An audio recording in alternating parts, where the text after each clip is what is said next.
Yes, ma'am. Looking at our enrollment, you guys are actually over 50% now for students on campus. What does that say to you, and how do you feel about it?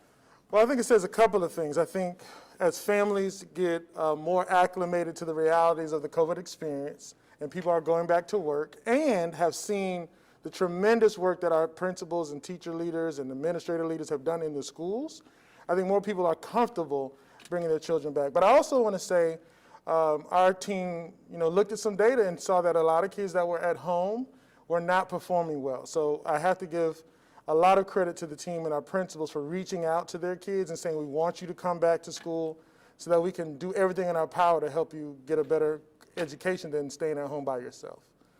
And looking at those numbers, I know before Christmas you guys said it was 20,000, give or take, of students who are struggling that you'd like to see back on campus. It looks like only about 6,000 of them took you up on that. Right.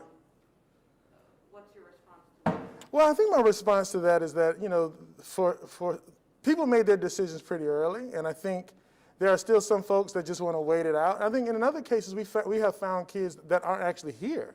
The distance learning platform allows some kids to go to their grandmother's house, go to other parts of the world, actually, and they're still logging in every day. So it's become pretty convenient for some families. And we have to be clear. There are some kids who are excelling in this distance learning world. They really are. But others are not. And so I think we made the best decision with allowing both modalities for families to choose. And just as time goes by, the data is showing us that more families are choosing to come back into brick and mortar. Were you disappointed not to see more of those students who are struggling come back into the classroom? Yes, naturally. It is because the long-term effects of this are really worrying me. Let's be clear. It's almost a year ago that we canceled schools. And then when you start to read the headlines across the country as other people are just trying to get back to school, and just how much of a fight it is for them at that point, I'm thankful we fought that fight earlier and are in a much more stable place, and we're having a regular rhythm. I'm not going to call it normal yet, but a regular rhythm of school that still adjusts depending on what's going on. But I still am encouraging families and pushing to get our kids that are struggling back into schools. I think, the evidence is clear that we have not had any significant spread inside of our buildings. Our protocols are working. Schools, and let me give a shout out to front office staff folks who don't allow people to come into those buildings without getting temperature checks and going through the protocols. So I think it's just important for us but we have to keep pushing because there's a lot of things happening at home that typically we could see it in the school and provide the wraparound services to help those kids, but at home we can't. And so I am, as a father, I think, right now, one of the safest places for a lot of our kids is in the school. How will you all continue to work with those students who are struggling so much, who may not be back in the classroom, or even the ones who are that are struggling? Yeah. Well, the good news is because of the taxpayers here in Palm Beach County, we have a lot of services, mental health services, which is huge right now. Our teams in our police department, I want to thank them, are going to homes, they're visiting, they're making contact with families. We are every day trying to figure out better how to communicate to get people access to the information and all the resources. Our communications department has created a plethora of web resources, but now we're thinking, how do we move it from the web and really start getting sort of a ground floor sort of initiative? So we're constantly thinking how we can make sure that we reach out to all kids. There's a wonderful person on our team named June Issa who runs our mental and behavior supports unit. They have created a process where they're looking at data, finding kids' addresses, phone calls, visiting. So we're just not going to quit. We're just not going to quit until we find all of our kids and at least make contact with families and say, hey, this is what the school can offer, and we really want you to come back if we can convince you that it's safe.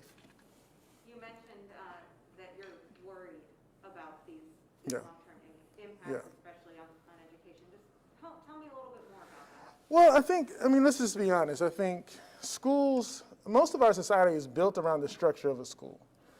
And so let's just take our secondary kids, high school in particular. Many of them are making a choice not to come back to school. And it's, we were in high school, we had that 8 o'clock class in college, we know how it is.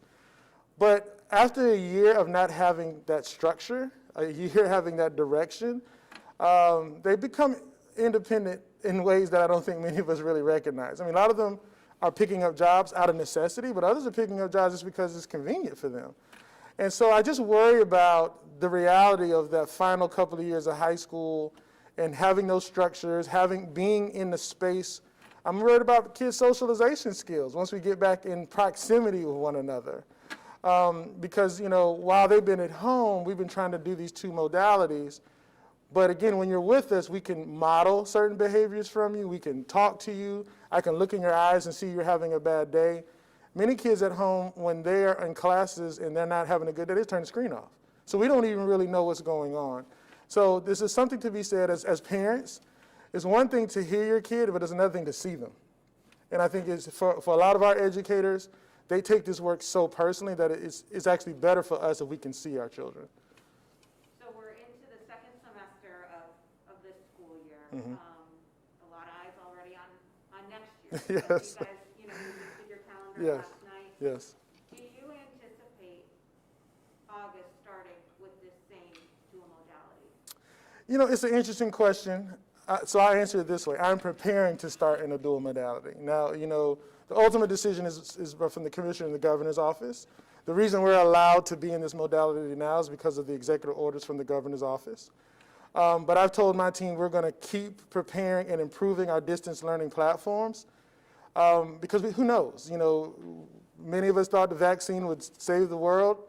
If we don't have the supply, we can't put the shots in the arm, as the governor said yesterday in the press conference that he did out in the Glades.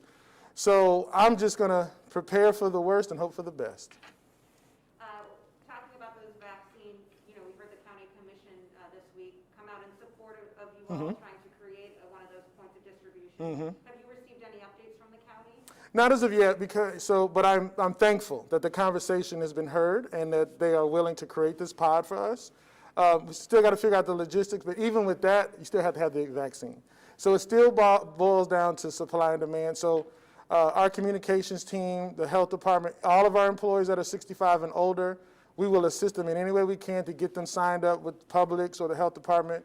We have a website dedicated to that, and we'll help them with that.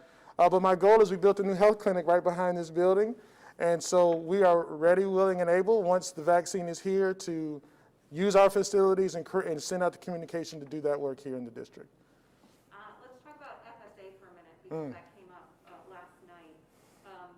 Obviously, this is a state decision. Yes. But where do you all stand on kind of the twofold issue with students being required to come into school to take it, and then the retention and all the consequences behind it?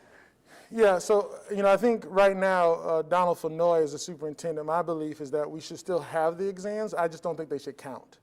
I think without some form of data that compares us across the state of Florida, I really won't know if my kids are faring well or worse or whatever. So you need that information to plan accordingly and adjust.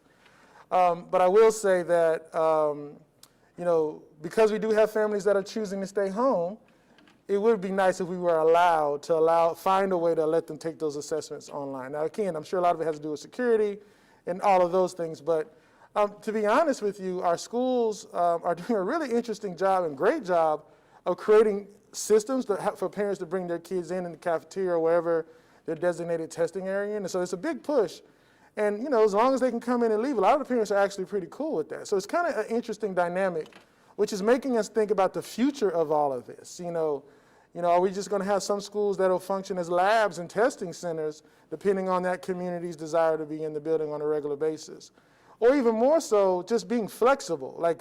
We're a very rigid organization because we're so large. And so we're now thinking in the future, we may have to be more flexible because we now know we can do it, which is very interesting. We know we can do it now. And so, but in terms of just the raw question around testing, again, I do believe we need to do it for the data purposes. I just don't want it to count towards and be a negative impact on teacher salaries, a negative impact on retention, because that's a big deal. We can't retain the entire district because there's a lot of technical issues with funding, and some parents may not want that. So there's still a lot of conversations to be had at the state level, and actually I'm on a call tomorrow in reference to this. So there's more to come on this particular issue. Yeah, what are you all able to do, since it is ultimately a Tallahassee decision? Well, we're able to follow the rules as they give them to us right now. That's what we're able to do. But no, I can advocate. I'm advocating. I'm being invited to the table. We have a great relationship with the commissioner's office and the governor's office, and they listen to us. And so, again, they have not written any of these things off. It's just the conversation needs to be had and then figure out the consequences of certain things. So I wish it was easy just flipping a switch saying yes and no, but there's always a bigger issue associated with it. But I'm thankful that they've invited me to the table to have the conversation on behalf of our district. If it gets to a point where, they say the rules are the rules, are there consequences for families, if they say, I'm just not going to take it. I'm not going to send my kid and they're not going to take the test? Yeah, there are consequences because ultimately it impacts your grade. It impacts a lot of things. But we do have waiver processes for, all that has always been in place. And so we will continue to expand upon them, research them, and communicate those with families. But yeah, the consequences are because a lot of it is tied to, again, money, how we purchase textbooks, what our real needs are. So again, having that data is just so important for us to plan accordingly. Your students who are coming back, I think it was about 15,000 Mm-hmm. net students. Yeah. Some decided to go home, a lot came back. Yep. How's it going on the campuses with making room? I know some are fuller than others, but just making Yeah. sure everyone's still spaced out. Well, the good news is, unlike most of the country, we've been doing this for over 20 weeks now. We've been doing this for quite a while. And so our principals and our teacher leaders have done a great job of preparing for these realities. Remember, some of our schools have been in excess of 70% since like September. So we're using them as a model to help other principals who now see this influx to prepare for those realities. But, not that you're allowed inside of our buildings, but I've been in. They are exceptionally creative. And you know what the real truth is? Our kids are just ultra compliant. Most of our issues with COVID are adult issues. They are not children issues. They are, even the young ones, they wear their masks, they follow the markings on the floor, they remind each other. Hand sanitizer and washing hands it's normal for them. And so I've been very, very, almost surprised and impressed with just the way our kids are just adapting to an environment that many of us as adults are really struggling with right now. We always say we can learn from our kids. Yes, we can. Message to the community just at this point where we are. Yeah, I think the message to the community, one, I want to say just thank you to the community just for being there with us every step of the way. I think the fact that our families in Palm Beach County are making a choice, and today more of the choice is being inside of our buildings. I think a message to all of our teachers, thank you for persevering and doing everything in your power to make your environments comfortable for families to come back.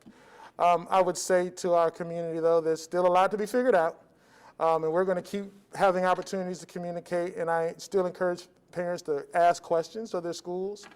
But we're in this together, and we've done it this far, so we're just going to keep pushing, and I'm just so proud to be here, and I just thank everyone. And I guess as a resident, too, and whose kids are in schools, it's very intimate and personal for me because my children are doing well. My son hasn't missed a day of school in person.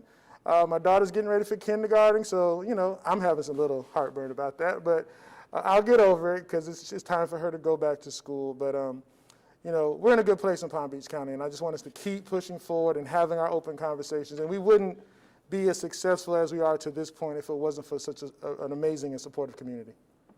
One thing I'm just going to ask real quick, because I know we're almost out of time. Remote teachers, did you have to bring a portion back because of more students? Yeah, so in our county, it is literally school specific. So we still have about 800 teachers on remote teaching assignments, and to date, schools have called back around 50 teachers. So it's still 50. It's still relatively minimal, but again, as the numbers come back and they start to figure out where everything. But what's happened over the course of a semester being in school, a lot of the schools have figured out a way. Remember, a lot of the early consternation is around the synchronous learning. That is still happening en masse. But what a lot of schools are figuring out over time is how to create a structure where they can keep a teacher at home dedicated with a group of kids, and those who want to be in the building keep the in-person class. So they have evolved these systems to meet the needs of their specific schools. So I'm very happy that we're able to do that, but it is clear that if a school finds itself in a situation where they have to call their teachers back, they are doing that. But we're giving them enough time to get ready for it. And my hope if the governor's listening, if we can get vaccines into our employees who are in direct contact with teachers, students, this will make it a whole lot easier for all of us to keep our schools open.